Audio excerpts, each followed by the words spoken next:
क्या खामेनेई की कहानी खत्म होने का समय आ गया है विनोद जी? देखिए, अभी कुछ भी कहना मुश्किल है, लेकिन ये जरूर है कि खामेनेई के सामने एक गंभीर चुनौती है, गंभीर संकट है अपनी सत्ता को बचाए रखना जी। क्योंकि जब प्रदर्शनकारी जिस तरह से उग्र हो रहे हैं, लेकिन उग्र होने का एक नुकसान भी है। जब ज़्यादा हिंसक प्रदर्शन हो जाता है तो उसका दमन करना जो है आसान हो जाता है, वो जस्टिफाइड हो जाता है। तो अब लेकिन अगर इतनी जनता उमड़ आती है, सामने से अगर पुलिस गोली चलाने लग जाए तब प्रदर्शनकारी हिंसक नहीं होंगे तो क्या करेंगे? नहीं, देखिए, ये गोली तो हमारे यहाँ भी चली है, अंग्रेजों ने कितनी गोलियां चलाई, हमारे यहाँ के हिंसक हुए?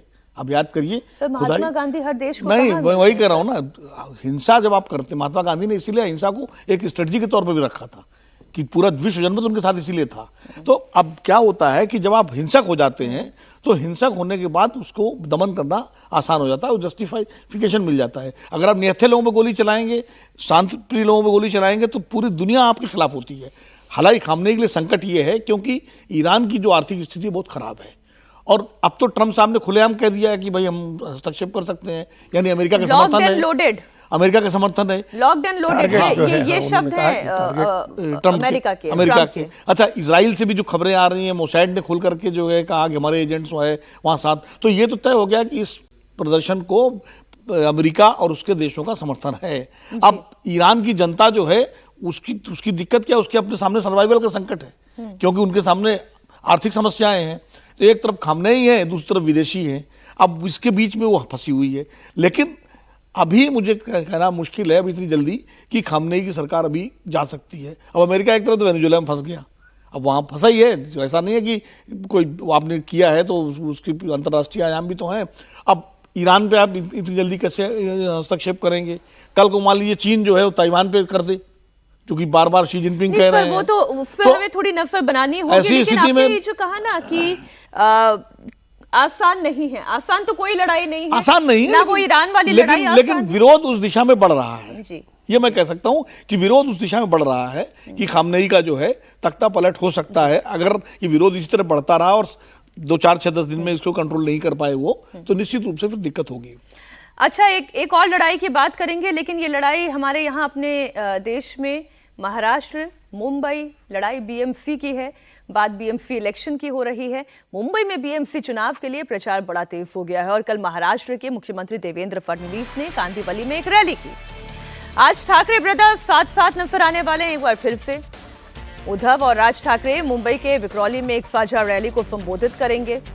दोनों मुंबई में कुल 3 साझा रैलियां करेंगे, जिनमें पहली रैली आज होनी है। इसके लिए चुनाव आयोग और पुलिस से परमिशन मांगी गई है। इससे पहले उद्धव ठाकरे और राज ठाकरे ने कल ही अपना साझा घोषणा पत्र जारी किया था और ये बात तो पहले ही कह चुके हैं कि बीएमसी का मेयर कोई मराठी बनेगा।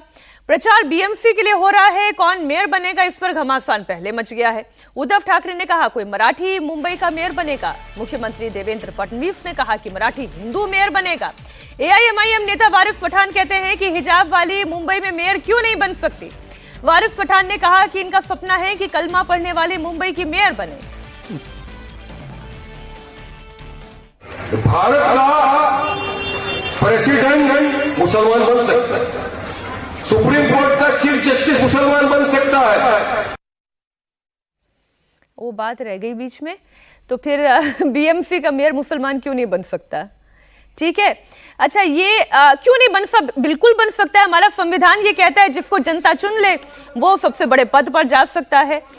लेकिन समस्या ये है कि ये हिंदू मुस्लिम करके बीएमसी की पॉलिटिक्स क्यों हो रही है? अजीत जी, देखिए दूसरी चीजें भी हो रही हैं। कल हम घोषणा पत्र जो जारी हुआ उसमें हमने पहली बार सुना कि दोनों ठाकरे ब्रदर्स ने कहा कि बिजली फ्री कर देंगे, बिजली फ्री कर देंगे, बिजली फ्री बीएमसी में, तो फ्री बिजली बॉम्बे है वहाँ उनके पास उनका बजट भी बहुत बड़ा है। अब ये सब तो तरीका हो गया चुनाव जीतने का। उसमें सबसे पसंदीदा तरीका जो पार्टियां मुख्य रूप से मुकाबले में है, भारतीय जनता पार्टी और एकनाथ शिंदे की पार्टी एक साथ, और दूसरी तरफ ठाकरे ब्रदर्स मतलब उद्धव ठाकरे की शिवसेना और मनसे, इन दोनों के बीच जो लड़ाई है, इन दोनों का वोट एक है, इन दोनों का आधार एक है वहां मुंबई में, और वो वोट है हिंदू का और मराठी मानुस का।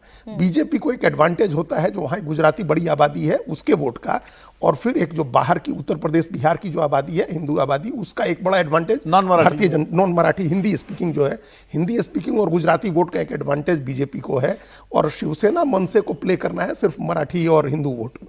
तो ये लड़ाई उन दोनों के बीच में होनी है, मराठी मानुस बनेगा, हिंदू बनेगा, ये दोनों ये बात कह रहे हैं। तो उनके बीच की आपस की लड़ाई है।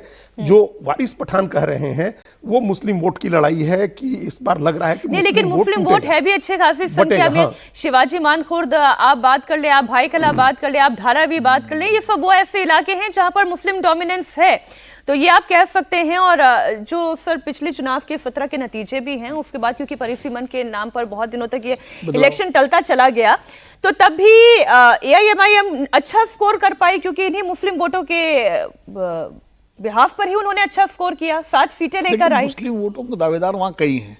AIMIM तो है ही घोषित रूप से, कांग्रेस पार्टी भी है मुस्लिम वोटों के दावेदार, समाजवादी पार्टी में वो जो हमारे क्या नाम है अबू आजमी साहब, अब तो उद्धव ठाकरे भी हैं थोड़े बहुत, उद्धव ठाकरे भी हैं थोड़े बहुत, नहीं मतलब वो भी एक अघोषित रूप से मैसेज तो दे ही रहे हैं कि हम आपके हो सकते हैं संरक्षण। तो मुस्लिम वोटों के दावेदार तो कई हैं। क्या मुस्लिम वोट एक मुश्त पड़ेगा या डिवाइड होगा? बीजेपी और जो एकनाथ शिंदे की शिवसेना, उनको उम्मीद है कि मुस्लिम वोट डिवाइड होगा।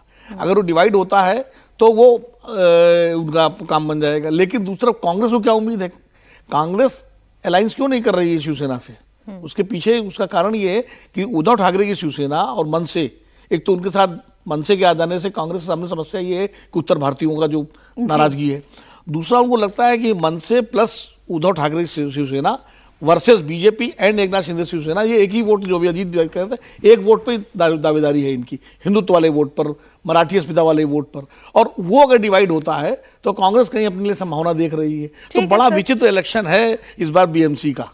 अच्छा, उसमें रामदास अठावले अलग लड़ रहे हैं, वो कह रहे हैं मेरे साथ धोखा हो गया। गठबंधन तो वहां पे कमाल के हैं, चाहे अजीत शरद जी का कहीं पे साथ होना, और इन्होंने किया है गठबंधन अम्बेडकर के साहब के पोते जो प्रकाश अम्बेडकर के साथ कांग्रेस ने किया। चलिए, ऐसी ही इंटरेस्टिंग खबरें लगातार आप हर दिन दमदार 10 में देखते रहेंगे, लेकिन आज बस इतना ही। बहुत शुक्रिया अजीत जी आपका, विनोद जी आपका।